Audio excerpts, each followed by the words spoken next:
இன்னைக்கு டேஸ்டியான ஒரு குருமா பண்ண போறேன். இது ஆப்பம் சப்பாத்தி இடியாப்பம் கூட சாப்பிட ரொம்ப நல்லா இருக்கும். இது கமெண்ட் பாக்ஸ்ல ஒருத்தங்க பண்ண சொல்லி கேட்டிருந்தாங்க. இந்த சுவையான வெஜ் குருமா எப்படி செய்யறதுன்னு இந்த வீடியோல பார்க்கலாம். ஃபர்ஸ்ட் குக்கர்ல கொஞ்சம் எண்ணெய் ஊற்றலாம். எண்ணெய் சூடானதும் இதில் 2 ஏலக்காய், 2 கிராம்பு, ஒரு சின்ன பீஸ் பட்டை ஆட் பண்ணுறேன். இது கூட மெல்லிசா நீளமாக கட் பண்ண பெரிய சைஸ் பெரிய வெங்காயம் சேர்த்து வதக்கலாம். வெங்காயம் கொஞ்சம் வதங்கி சாஃப்ட் ஆனதும் இதில் 2 பச்சை மிளகாய், 1/2 டீஸ்பூன் இஞ்சி பூண்டு பேஸ்ட் ஆட் பண்ணி நல்லா வதக்கலாம். வெங்காயம் நல்லா வதங்கினதும் இதில் மற்ற மசாலாலாம் ஆட் பண்ண போகிறேன்.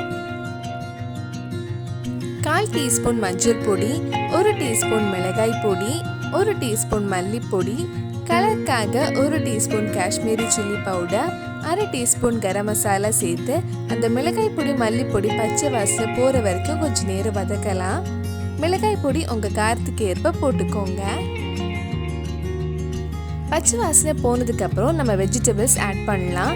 நான் இன்னைக்கு ஒரு பெரிய சைஸ் கேரட், 8 பீன்ஸ், ஒரு மீடியம் சைஸ் உருளைக்கிழங்கு எடுத்திருக்கேன். உங்களுக்கு பிடிச்ச வெஜிடபிள்ஸ் நீங்கள் எடுத்துக்கலாம். இந்த வெஜிடபிள்ஸ் எல்லாம் மசாலா கூட சேர்த்து ஒரு வாட்டி நல்லா மிக்ஸ் பண்ணதுக்கப்புறம் நம்ம தண்ணி ஊற்றி காய்கறியை வேக வைக்கலாம். இதில் 1 கப் கிட்ட தண்ணி ஊற்றி நல்லா மிக்ஸ் பண்ணதுக்கப்புறம் லோ ஃப்ளேமில் மூடி வச்சு ஒரு விசில் வர வரைக்கும் வேக வைக்கலாம். இதில் தேவையான அளவு உப்பு போட்டுக்கோங்க. நம்ம சேனலில் இதுக்கு முன்னாடி பண்ண வெஜ் ரெசிபி, குழம்பு ரெசிபிஸ் எல்லாம் நீங்கள் இன்னும் பார்க்கலைன்னா அதோட லிங்க் கீழே டிஸ்கிரிப்ஷனில் இருக்குது. மறக்காமல் அந்த ரெசிபிஸும் போய் பாருங்கள். காய்கறி வேகிறதுக்குள்ளே நம்ம கொஞ்சம் தேங்காய் அரைச்சி எடுக்கலாம். ஒரு மிக்ஸி ஜாரில் 1/2 கப் துருவன தேங்காய் எடுத்திருக்கேன். அது கூட 1/2 டீஸ்பூன் சோம்பு, கொஞ்சம் கேஷ்யூட்டும் சேர்த்து நல்லா ஸ்மூத் பேஸ்ட்டாக அரைச்சி எடுக்கலாம்.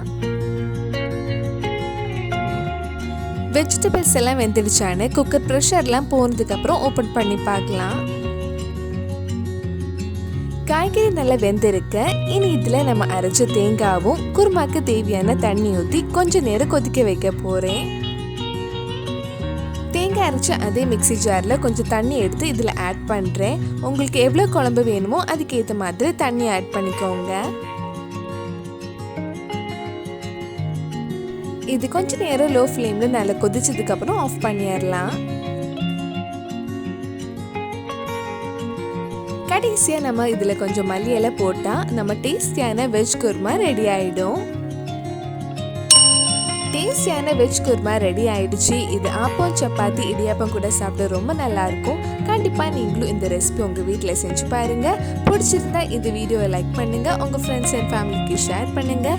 வேறு நல்லா ரெசிபி நம்ம சேனலில் ட்ரை பண்ணலான்னு கீழே கமெண்ட் பாக்ஸில் சொல்லுங்கள். நீங்கள் இன்னும் என்னோட சேனலை சப்ஸ்கிரைப் பண்ணலைன்னா மறக்காமல் சேனலையும் சப்ஸ்கிரைப் பண்ணுங்கள். கூடவே அந்த பெல் ஐக்கனையும் ப்ரெஸ் பண்ணால் நான் புது வீடியோ போட்ட உடனே உங்கள் ஃபோனுக்கு நோட்டிஃபிகேஷன் வந்துடும்.